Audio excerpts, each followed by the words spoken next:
இந்த பொங்கலுக்கு பூர்விகால Vivo mobile வாங்கி up to 7,000 rupees cashback பெறுங்க.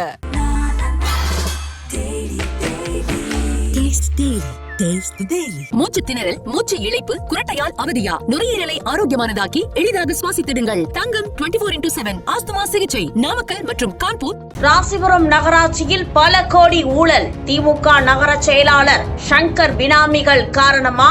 பதிலளிக்க மறுக்கும் அதிகாரிகள். பொய் வழக்கு போடப்பட்ட சமூக ஆர்வலர்கள். நாள்தோறும் மிரட்டப்படும் வியாபாரிகள். பாரம்பரியமிக்க ராசிபுரம் நகரம் தொடர் சர்ச்சையில் சிக்க காரணம் யார் யார்? உண்மைகளை உடைக்கும் கிங் செய்தி பார்வை. ராசிபுரத்தையே ஆட்டி படிச்சுட்டு இருக்கிறது வந்து நகராட்சி சேர்மன் வீட்டுக்காரங்க. ஊருக்கே தெரியுங்க. ஒன்றும் இல்லைங்க, டீக்கல்ல போய் கேட்டு பாருங்க, கேவலமாக பேசுவாங்க. ராசிபுரம் நகராட்சியாளர் வந்து மோசமான செயல்பாடு, அராஜகமான செயல்பாடு. எல்லாத்தையும் உரிமையில் பேசுறது, மிரட்டுறது, துணைச்சரவுங்கிறது எல்லாம் பண்ணுறாருங்க. நானா சொல்லி தூக்க போகிறாங்க. மக்கள் மத்தியில் வந்து சங்கர் பேர் வந்து டேமேஜ் சார், முழுக்க டேமேஜ். அதிகாரி பயந்துக்கிறாங்க சார். ஏன்னா ஏதாவது தூக்கி அடிச்சிடுவாங்க, ஒரு 3 கிலோமீட்டர் தூக்கி போட்டுருவாங்க. மிரட்டுறாங்களே சார். ராசிபுரம் நகராட்சி நிர்வாகமும் நகரமன்றமும் ராசிபுரம் நகர மக்களையும் வணிகர்களையும் வதம் பண்ணிட்டு இருக்காங்க சார். 15,20,000 ஏழை எடுத்தாருங்க. சட்டக்கடையில் ஏழை போகவே இல்லை. விநாயகமூர்த்தி ஆளுங்கட்சியுடைய அதிகாரத்தை பயன்படுத்தி முறைகேடாக வசூல் பண்ணிட்டு இருக்காருங்க. அந்த 42 கடைக்கு முன்தொகை வாங்கிட்டு இருக்காருங்க. முன்தொகை வாங்கவே கூடாது, ஏழை கொண்டு வர்றோம். இத்தனை மாதம் முறைகேடு பண்ணி வசூல் பண்ணுறதுக்கு நடவடிக்கை எடுக்கணும். அந்த கார்த்திகை மேல் நடவடிக்கை எடுக்கணும் சார். ஒர்க்கருக்கு சம்பளம் போடுறதில்ல. இவங்க குத்தகைக்காரங்க மட்டும் கான்ட்ராக்டர் மட்டும் பணம் போட்டு 10% பணம் வருதுங்களா போட்டு எடுத்துக்கிறாங்க. இது ஒர்க்கருக்கு எல்லாத்துக்குமே தெரியும். ராசிபுரம் நகராட்சியின் நிர்வாகம் வந்து 0%. இனிமேல் வந்து திமுக ஓட்டு ராசிபுரத்தில் போடவே மாட்டேன். அதில் நொந்து போயிருக்கேன் சார். சட்டமன்றம் மட்டும் உள்ளாட்சி எலெக்ஷன் ஆகட்டும், கண்டிப்பாக நாங்கள் இறங்கி வேலை செய்வோம் சார். வணிகர் சங்கங்கள் ஆகட்டும், மற்ற 4 டீமுமே இறங்கி இவ்வளோ தோக்கடி தான் இங்கே வேலை சார்.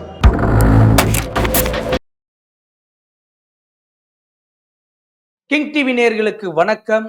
நாமக்கல் மாவட்டம் ராசிபுரம் நகராட்சியில் தொடர்ச்சியா வந்து பாத்தீங்கன்னா இங்க வந்து முறைகேடு நடப்பதாக சமூக வலைதளங்கள தொடர்ச்சியா வந்து வளம் வந்தன இருக்கு. இது குறித்து பேசுவதற்காக நம்மிடையே இருந்திருக்கிறார் சமூக ஆர்வலர் திரு மாதேஸ்வரன் அவர்கள். சார் வணக்கம். சார் வணக்கம். ராசிபுரம் நகராட்சியில் நடக்குது சார். தொடர்ச்சியா வந்து ஏகப்பட்ட முறைகள் நடக்கிறதாக சமூக வலைதளத்துல ஏகப்பட்ட குற்றச்சாட்டு வந்துட்டு இருக்கு. நகராட்சியில் சார், என் பேர் மாதேஸ்வரன். நான் வந்து ராசிபுரம் உள்ளாட்சி கடை வியாபாரிகள் பொதுநல சங்கத்தின் தலைவராக இருக்கேன். 10 ரூபாய் இயக்கத்துடைய நாமக்கல் மாவட்ட ஆலோசகராக இருக்கேன். இந்த புதிய பேருந்துகளை மீட்பு கூட்டமைப்பு குழுவில் முக்கிய பங்கு இருக்குது. மக்கள் குழுன்னு ஒன்று இருக்குது, அதுலேயும் என்னுடைய பங்கு இருக்குதுங்க. ராசிபுரம் நகரத்துக்காக நான் வந்து என்னுடைய வந்து ராசிபுரம் நகரம் நல்லா இருக்கிறதுக்காக நான் போராடிட்டுருக்கேன். நான் வந்து 10 வருஷத்துக்கு மேலாக நகராட்சியில் வந்து ராசிபுரம் நகராட்சியில் வந்து முறைகேடு சம்பந்தமாக ஆர்டிஐயில் கேட்டு வாங்கிட்டு இருக்காங்க. இப்போ கடந்த காலம் ஒரு 3-4 வருஷமாகவே ராசிபுரம் நகராட்சியில் வந்து அத்துமீறி ஒன்று பண்ணிகிட்ருக்காங்க. ராசிபுரம் நகராட்சி நிர்வாகமும் நகரமன்றமும் ராசிபுரம் நகர மக்களையும் வணிகர்களையும் வதம் பண்ணிட்டு இருக்காங்க சார். அதுங்களா என்ன பண்ணுறாங்க சார்? அதாவது காய்கறி கடை வந்து மக்களுக்கு வாழ்வாதாரமான பொருளுங்க. பஸ் ஸ்டாண்டில் கொரோனா காலத்துக்கு பின்னாடி அப்போது இருந்த கலெக்டர் வந்து கொரோனா காலத்தில் ராசிபுரம் மார்க்கெட்டை மூடிட்டாங்க சார். தினசரி சந்தனம் இருந்துச்சு, மூடிட்டாங்க. இந்த ஆளுங்கட்சி வந்த பிற்பாடு அதை சீரமைச்சாங்க. அது பல லட்சம் செலவு பண்ணி சீரமைச்சாங்க. அதை போயிட்டு இருந்துச்சு. அந்த இடைப்பட்ட காலத்தில் வந்து காய்கறி கடை பூரா பஸ் ஸ்டாண்டில் வந்துச்சுங்க. மக்களுக்கு பெரும் வசதியாக இருந்துச்சுங்க. நம்ம ராசிபுரம் சுற்றி கிராமம் இருக்கிறதுனால வருவாங்க, காய்கறி வாங்குவாங்க, பஸ் ஏறி போடுவாங்க சார். நல்ல பயன்பாடாக இருந்துச்சு. இவங்க என்ன பண்ணாங்க, அந்த தினசரி சந்தையை வந்து அவங்க சுய லாபத்துக்காக சீரமைக்கிறேன்னு சொல்லி கடைகள் கட்டினாங்க சார். தரைக்கடைகள்னு சொல்லி 42 கடைங்க, சட்டை கடை ஒரு 58 கடைங்க, மொத்தம் 100 கடை கட்டினாங்க சார். கட்டிட்டு ஏழை போகலைன்னா யாரும் இங்கேருந்து போகிறதுக்கு தயாராக இல்லை. இப்போ இருக்க பஸ் ஸ்டாண்ட்லேருந்து காய்கடைக்காரங்க யாரும் போக தயாராக இல்லை. மிரட்டி போக வச்சாங்க சார். ஒரு கவுன்சிலர் 14ஆம் வார்டு கவுன்சிலர் விநாயகமூர்த்தி ஒருத்தர் அந்த தரக்கடையை 42 வரையும் ஒட்டுக்காக ஏழை எடுத்தாருங்க. 15,20,000 ஏழை எடுத்தாருங்க. சட்டக்கடை ஏழை போகவே இல்லை. என்ன பண்ணாங்க, அந்த தரக்கடையும் யாரும் போகாதனால பஸ் ஸ்டாண்டில் இருக்க காய்கடையை வந்து மிரட்டி ஆளுங்கட்சிக்காரங்க மிரட்டி ரொம்ப என்ன சொல்கிறது, வாழ்வாதாரத்தை மிரட்டி நசுக்கி எல்லாத்தையும் போக வச்சாங்க சார். அப்படி தான் எல்லாம் போயிட்டாங்க. போயும் வியாபாரம் சரியாக இல்லைங்க. ஏன்னா மக்கள் வந்து இங்கே பஸ் விட்டு இறங்கி வாங்கி போதான் பார்த்தாங்க இல்லையா, யாரும் போகலைங்க. அப்படிப்பட்ட சூழ்நிலை அந்த ராசிபுரம் தினசரி சந்தை வந்து எடுத்த ஒரு பேர் வந்துங்க கார்த்திகேயன். ஆனால் வந்து அதனுடைய மூலக்காரன் வந்து 14வது வார்டு திமுக கவுன்சிலர் விநாயகமூர்த்திங்கிறவர் தான் எடுத்தாருங்க. அண்ணன் பினாமி பேரில் எடுத்தாருங்க. எடுத்த அமௌண்ட் வந்துங்க 5,20,000 ரூபாய் எடுத்தாருங்க. அது என்ன நகராட்சி நிர்வாக விதி என்ன சொல்லுதுன்னா, ஏலம் எடுத்த ஒரு வாரத்துக்குள்ளேயே முழு தொகை கட்டினாதான் அந்த சந்தைக்கான சந்தை மட்டும் இல்லைங்க, எந்த இடத்துக்கும் உரிமம் உத்தரவு நகல் வழங்கணும். ஆனால் ஏலம் எடுத்த தேதி வந்து ஏலத்தில் கலந்துட்ட தேதி வந்து 1/3/2024ங்க. இவங்க ஏலத்தில் வந்து அந்த விநாயகமூர்த்தியுடைய பினாமி பேரில் வந்து கார்த்திகை பேருக்கு 6/3 கொடுக்குறாங்க. ஆனால் இது வரைக்கும் வந்து அதுக்கு ஆணை தரல. அவர் முறைகேடாக வசூல் பண்ணிருக்காருங்க. யாருங்க? விநாயகமூர்த்தி தன்னுடைய அதிகாரத்தை பயன்படுத்தி, ஆளுங்கட்சியுடைய அதிகாரத்தை பயன்படுத்தி முறைகேடாக வசூல் பண்ணிட்டுருக்காருங்க. அந்த 42 கடைக்கு முன்தொகை வாங்கிட்டு இருக்காருங்க. முன்தொகை வாங்கவே கூடாது. ஒரு கடை விட்டார்னா முன்தொகை வாங்கக்கூடாது, முன்தொகை வாங்கிட்டு இருக்காருங்க. அதுக்கு என்கிட்ட ஆதாரம் இருக்குதுங்க. ஆச்சுங்களா? இந்த மாதிரி சூழ்நிலை வந்து இது சம்பந்தமாக நான் ஆர்டிஐயில் போட்டு பதில் வாங்கியிருக்காங்க. அவர் நான் ஆர்டி தகவல் மிச்சத்தை போனதுக்கப்புறம் என்ன பண்ணிருக்காருன்னா, பணம் வந்துங்க 14/11/24 வந்து 2 லட்ச ரூபா பணம் கட்டிருக்காருங்க. கட்ட வேண்டிய பணம் 5 லட்ச ரூபா, 5,20,000 பணம் கட்டணும். அது எப்போ தேதினா 13/3/24 கட்டணும். எப்போ கட்டிருக்காரு? 8 மாதம் கழிச்சு கட்டிருக்காரு. இது வந்து கட்டக்கூடாது, இது மாதிரி ஏலம் தான் கொண்டு வரணும் அப்படிங்கிறத என்னுடைய ஒரு செஞ்சுட்டு இருக்கேன். இது சம்பந்தமா இப்போதைய நகராட்சி மேலாளர், பொறுப்பு மேலாளர் ராமச்சந்திர வசம் வந்து 3 மாதம் போய் முறையிட்டேன். அவர் என்ன சொன்னார் என்கிட்ட, அப்படிங்களா எனக்கு தெரியவே தெரியாது, நான் வந்து எஃப்ஐஆர் போட்டு அவர் எஃப்ஐஆர் போட்டு விசாரிக்கிறேன்னு சொன்னாருங்க. ஆனால் செய்யலை. ஏன்னா ஆளுங்கட்சி மீறி செய்ய முடியாதவர் இவ்வளோ முறைகேடு பண்ணிட்டு இருக்கும்போது இதை வந்து நான் வந்து இப்போ இருக்க நகராட்சி கமிஷனர் எஸ் கணேஷ் அவர்கிட்ட போய் சொல்கிறேன். அதுக்கும் என்கிட்ட ஆதாரம் இருக்குதுங்க, வீடியோ வீடியோவில் ஆதாரம் இருக்குது. அதுங்களா? அவரும் எதையும் கண்டுக்க மாட்டேறாருங்க. வராரு, பில்லு போடுறாரு, என்ன தேவையோ பண்ணிக்கிறாருங்க. நீங்கள் ஒன்றும் வேணாங்க, நீங்கள் ராஜ்புரம் விசாரிச்சு பாருங்கள். சம்பளம் போடுறது இல்லைங்க, சம்பளமே போடுறதில்ல, ஒர்க்கருக்கு சம்பளம் போடுறதில்ல. இவங்க குத்தகைக்காரங்க மட்டும் கான்ட்ராக்டர்கள் மட்டும் பணம் போட்டால் 10% பணம் வருதுங்களா போட்டு எடுத்துக்கிறாங்க. இது ஒர்க்கருக்கு எல்லாத்துக்குமே தெரியும். அதே போல் இந்த நகராட்சியில் கடந்த 3 வருஷத்தில் 40க்கும் மேற்பட்டவர் வந்து இடமாற்றம் வாங்கிட்டு போயிட்டாங்க. ஒன்று இவங்க தொல்லைனால போகிறாங்க, இல்லை இவங்கள அனுப்புகிறாங்க. நிர்வாகம் வந்து சுத்தமாக 0%ங்க. ராஜபுரம் நகராட்சி நிர்வாகம் வந்து 0%. தண்ணி மாதத்துக்கு ஒரு தண்ணி தான் தராங்க. மக்கள் மத்தியில் அது வெறுப்பாக இருக்குது. பணம் கட்டுன்னு சொல்கிறாங்க. எப்படி சார் மக்கள் பணம் கட்டுவாங்க? மக்களுக்கு வாழ்வாதாரத்து முக்கிய பிரச்சனை தண்ணீர் பிரச்சனை, காய்கறி பிரச்சனை, இதெல்லாம் நசுக்கிறாங்க. தேவையில்லாத பிரச்சனை ஒன்றும் இல்லைங்க. இதே ராஜபுரம் பஸ் ஸ்டாண்டில் இது ஒளி நிலையன்னு இருக்குதுங்க. அது ஆளுங்கட்சி கவுன்சிலர் எடுத்துருக்காருங்க. அது வந்து என்ன பண்ணிருக்காரு, 2 கடைக்கு வாடகை விட்டுருக்காரு. நகராட்சி விதி மீறி வாடகை விட்டுருக்காருங்க. இதெல்லாம் வந்து அலோவ் பண்ணுறாங்க. பொருள் பாதுகாப்புன்னு ஒன்று இருக்குதுங்க. அது வந்து வெங்கடேஸ்வரா பேக்கரின்னு விட்டுருக்காங்க. இதெல்லாம் முறைகேடு பண்ணி பண்ணுறாங்க. ஆனால் ஒரு வாழ்வாதார முக்கியமான காய்கறி எடுத்துகிட்டு அராஜகம் பண்ணுறாங்க சார். இது சம்மந்தமாக தான் நான் கேள்வி கேட்கும்போது எனக்கு மேலே சின்ன வாக்குவாதம் வந்துச்சுங்க. அதனால என் மேலே எஃப்ஐஆர் போட்டாங்க. அது பாட்டுக்கு எஃப்ஐஆர் போட்டிருக்காங்க. அது நான் வந்து வழக்கு வந்து நீதிமன்றத்தில் பார்க்கணும். ஆனால் அதை பற்றி பேசக்கூடாது, இப்போ நான் பேசக்கூடாது. வேறங்க சார். சார் இப்போ இந்த நகராட்சியோட சேர்மனுக்கு இது தெரியுமா தெரியாதா? எப்படி சார்? நல்லாவே தெரியுங்க. ஏங்க அவங்க தான் ஆட்டி படைச்சிட்டு இருக்காங்க ராசிபுரத்தையே ஆட்டி படைச்சிட்டு இருக்கிறது வந்து நகராட்சி சேர்மன் வீட்டுக்காரங்க. இது ஊருக்கே தெரியும் சார். உங்களுக்கு தெரியுமா தெரியாதுங்க? ஊருக்கே தெரியுங்க. ஒன்றும் இல்லைங்க, டீக்கல்ல போய் கேட்டு பாருங்க, கேவலமாக பேசுவாங்க. அதாவது ஓட்டு மக்கள் எதுக்கு போடுறாங்க? நல்லது பண்ணால் ஓட்டு போடுறாங்க. நல்லதே பண்ணது இல்லைங்க. நல்லது பண்ணாலும் வேற கம்முன்னு தான் பரவாயில்ல, நாசமாக போட்டு தான் ஒரு காரியம் பண்ணிட்டு இருக்காங்க. எல்லா வகையிலும் மக்களுக்கு துரோகம் பண்ணுறாங்க. கண்டிப்பாக சார் இது வரும் சட்டமன்றத்தில் எதிர்ப்பு சார். அவங்க நினச்சிட்டு இருக்காங்க காசு ஊற்று ஓட்டு வாங்கலாம் அப்படின்னு நினச்சிட்டு இருக்காங்க சார். கண்டிப்பாக மக்கள் வந்து ராஜபுரம் புதிய பேருந்தில் இடம் மாற்றத்துலேயும் இந்த ஒவ்வொரு பிரச்சனையும் உன்னிப்பாக பார்த்துட்டு இருக்காங்க சார். ராஜபுரம் நகர மக்கள் மட்டும் இல்லை, சுற்றி இருக்க அத்தனை கிராம மக்களும் பார்த்துட்டு இருக்காங்க. இவங்க பண்ணுறதை பார்த்துட்டு இருக்காங்க சார். கண்டிப்பாக வந்து இது எதிரொலி வந்து கண்டிப்பாக வந்துங்க வர சட்டமன்றத்தில் கண்டிப்பாக எதிரொலிக்குங்க. இன்னொன்று சார் நான் வந்து இது வரைக்கும் திமுக தான் ஓட்டு போட்டுட்டு இருந்தேன், இனி போட மாட்டேன் சார். இதை நல்லா புரிஞ்சுக்குங்க. திமுக அனுதாபி நான், திமுக ஓட்டு போட்டேன் சார். நான் இனிமேல் வந்து திமுக ஓட்டு ராசிபுரத்தில் போடவே மாட்டேன். அதெல்லாம் நொந்து போயிருக்கேன் சார். சும்மா அராஜகமான தலைமைக்கு தெரியாதுல்ல சார். இல்லை இப்போ லோக்கல் நடக்கிற விஷயம் தலைமைக்கு தெரியாதுல்ல, அதனால ஒட்டுமொத்த திமுக புறக்கணிக்கிறது எப்படி சார்? சார் ராசிபுரம் தான் சார் பேசுகிறேன். ராசிபுரத்தை பற்றி தான் நான் பேசிகிட்டு இருக்கேன். ராசிபுரத்தை பற்றி பேசிகிட்டு இருக்கேன். நாமக்கல்லே எது பிரச்சனை இருக்குது சார். நாமக்கல்ல மருத்துவ பிரச்சனை இருக்குது, அங்கேயும் மக்கள் போராடி இருக்காங்க. இது அதே போல் இது நம்ம ஒரு போராட்டம் நடந்து இடம் தர மாட்டேங்கிறாங்க, மிரட்டுறாங்க, எல்லாம் பண்ணுறாங்க சார். நாங்களாம் பொது வாழ்க்கை பண்ணுறோம் சார். நாங்களாம் வந்து பயப்பட கிடையாதுங்க.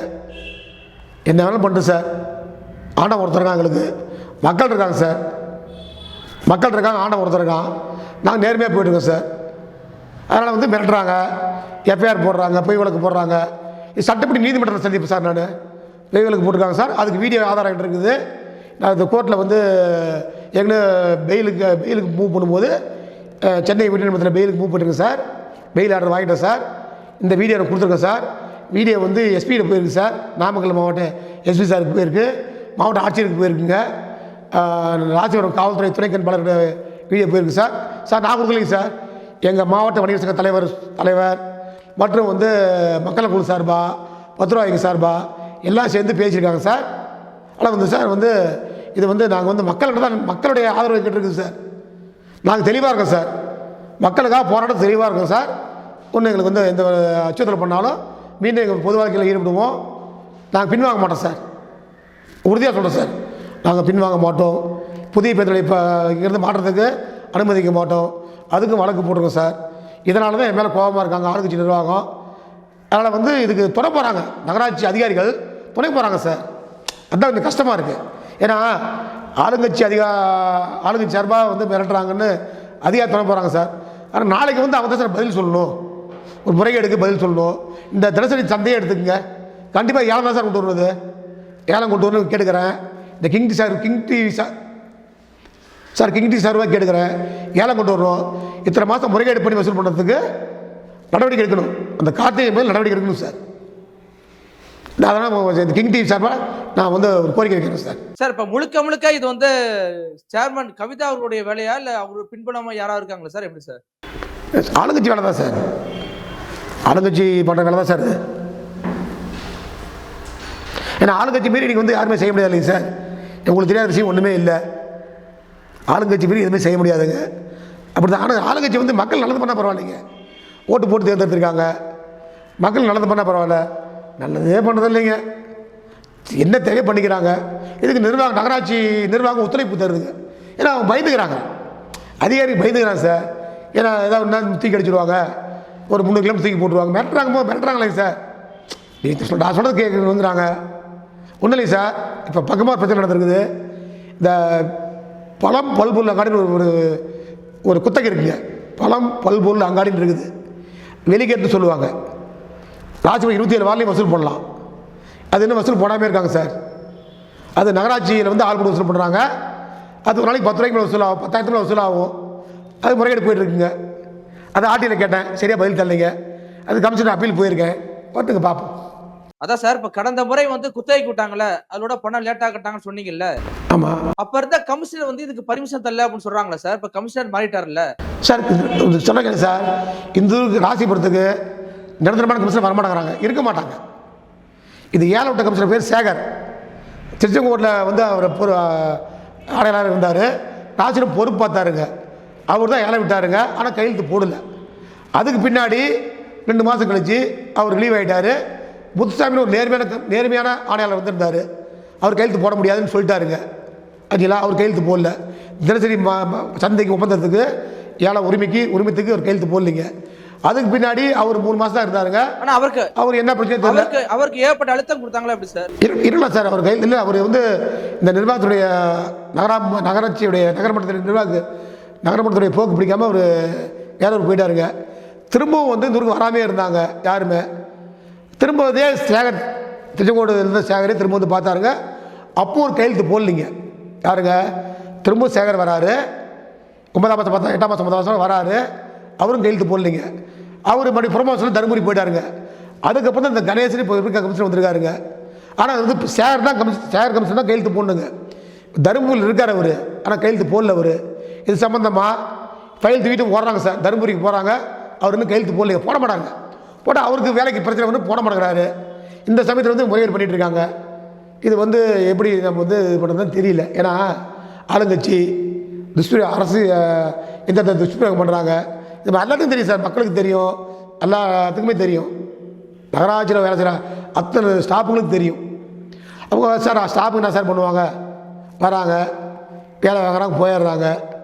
அவங்களும் சார் ஒன்றும் இல்லைங்க சார், விசாரிச்சு பாருங்கள். சரியாக சம்பளமாக போகிறதுக்கு பணம் இல்லைங்க. இங்கே சம்பளம் போகிறதுக்கு பணம் இல்லை, ஏன்னா வசூல் பண்ண மாட்டேங்கிறாங்க. இப்போ ஒரு கோடி பக்கம் வசூல் இந்த இதாக இருக்குங்க. தினசரி மார்க்கெட்டு, புதிய பேருந்து சைக்கிள் ஸ்டாண்டு, புதிய பேருந்து நிலையம், கட்டண கழிப்பறை, தினசரி சந்தையோட மார்க்கெட், சரி தினசரி சந்தையுடைய கட்டண கழிப்பறை, பொருள் பாதுகாப்பறை, ஒளி கொடுக்குற விளம்பரம், அந்த இனம் எதுவுமே வசூல் பணம் கட்டல. எல்லா இடத்துலையும் கவுன்சிலர் தான் எடுத்துருக்காங்க சார், பினாமி பேர் எடுத்துருக்காங்க, பணம் கட்டாமல் இருக்காங்க. ஆனால் கடைக்காரங்க நாங்கள் பணம் கட்டினா 2 மாதம் கட்டால் அவங்க சீல் வைக்கிறாங்க. இதை கேட்கும் போது தான் பிரச்சனை வருது. சீல் வைக்கிறாங்க. நான் சீல் வச்சா போய் கமிஷனர் பேசுவேன், சார் விடுங்க சார். இதை சில கமிஷனர் நல்ல பிரச்சனை விட்டுருவாங்க. அந்த மாதிரி தான் போயிட்டுருக்கு. இப்போ அவங்களும் அதிகாரி சொல்லி தப்பு இல்லைங்க சார், அதிகார வர்க்கம் ஆட்டி படைக்குது அதிகாரிகளை. என்ன சார் பாவம் பண்ணுவாங்க பாவம் சார். இப்போ இது வரைக்கும் இப்போ அந்த இல்லை சார், இப்போ இந்த வசூலில் வந்து இப்போ எத்தனை கோடி இப்போ முறையீடு பண்ணியிருப்பாங்க சார், எவ்வளோ சம்பாரிச்சிருப்பாங்க சார்? என்னுடைய கணக்கு பிரகாரம் ஒரு நாளைக்கு 4,000 ரூபா வசூலாக சொல்கிறாங்க. தினசரி சந்தையில் ஒரு நாளைக்கு 4,000 ரூபா வசூலாக சொல்கிறாங்க ஒரு நாளைக்கு. அந்த கடைகளுக்கு 42 கடைகளுக்கும் அவர் விநாயகர் மூர்த்தி வந்து முன்தொகை வாங்கியிருக்காருங்க. முன்தொகை வாங்கக்கூடாது, நகராட்சி விதியில் இல்லை, முன்தொகை வாங்கியிருக்காரு. அதுக்கு சில கடைக்காரங்க சொல்கிறேன், என்ன ஆடியோ ஆதாரம் இருக்குதுங்க. முன்தொகை வாங்கியிருக்காரு. இதுக்கு நான் இப்போ தபால் போட்டிருக்கேன், முன்தொகை வாங்கக்கூடாதுன்னு போட்டிருக்காங்க. பார்ப்போம் நடவடிக்கை என்ன பண்ணுறாரு பார்ப்போம் சார். ஆணையாளர் என்ன பண்ணுறாரு பார்ப்போம். அப்புறம் எல்லாம் நீதிமன்றம் தான் சார் போகணும். ஏன்னா நான் போய் கேட்டால் நம்ம மேலே வழக்கு போடுறாங்க, தேவையில்லாமல் டென்ஷன் பண்ணுறாங்க. அதனால் நீதிமன்றம் இந்தமாதிரி நீதிமன்றம் தான் முடிவு, இவங்க நடக்க முடியாது சார்.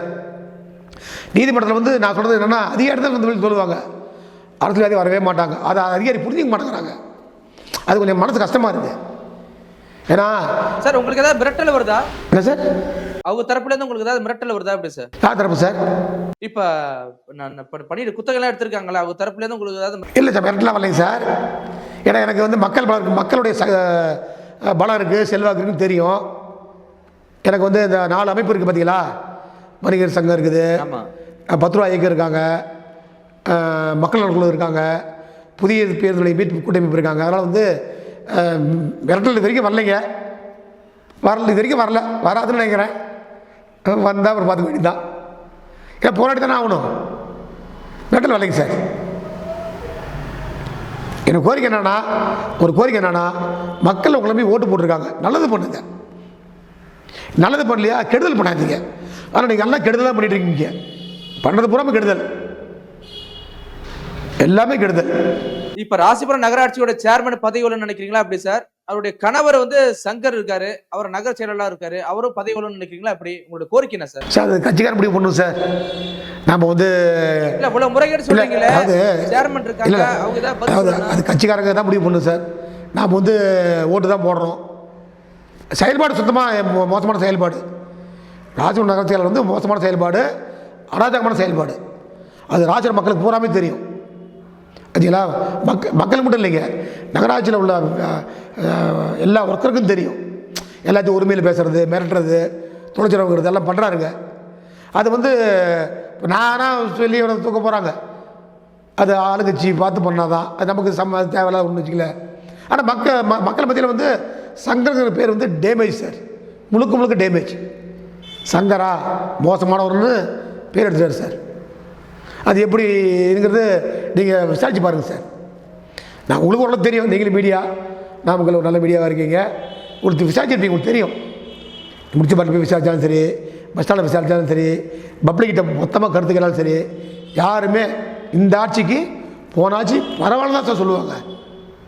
இப்போ ராசிபுரத்தை பொறுத்தவரைக்கும் சொல்கிறேன் நான், அவர் ஸ்டாலின் எவ்வளோ நல்லது பண்ணுறாருங்கிறது ஒரு பேச்சு இருந்தாலும் அவர் வந்து இலவச பஸ் விட்டுருக்காரு, 1000 உரிமை தொகை தராருங்க, எல்லாம் பண்ணாலும் இவங்க பண்ணுறது வந்து அதோட அதிகமாக மக்களுக்கு வந்து துரோகம் பண்ணுறாங்க. இங்கே ராசிபுரத்தை தான் சொல்கிறேன் நான். ஆனால் வந்து கண்டிப்பாக வந்து இது வந்து வரும் சட்டமன்றத்தில் கண்டிப்பாக எதிரொலிக்கும் சார். சட்டமன்றம் மட்டும் உள்ளாட்சி எலெக்ஷன் ஆகட்டும், கண்டிப்பாக நாங்கள் இறங்கி வேலை செய்வோம் சார். வணிகர் சங்கங்கள் ஆகட்டும், மற்ற 4 டீமுமே இறங்கி இவ்வளோ தோக்கடிக்கு தான் இங்கே வேலை சார். அதில் வந்து நாங்கள் வந்து இரவு மூலம் வேலை செய்வோம் சார். அதாவது ஏற்கனவே முடிவு பண்ணிட்டோம், நாங்கள் வந்து முழு முயற்சியாக வந்து இவ்வளோ தோக்கடிக்கு உண்டான வேலை செய்வோம் சார். மக்கள் மத்தியில் கொண்டு போவோம், ஏன்னா மக்களுக்கு தெரியும். கண்டிப்பா சார், நீதி கிடைக்கும் வரை போராடுவோம் சார், தொடர்ச்சியா பேசுவோம். மிக்க நன்றி சார். இந்த பொங்கலுக்கு பூர்விகால விவோ மொபைல் வாங்கி up to 7,000 rupees கேஷ்பேக் பெறுங்க.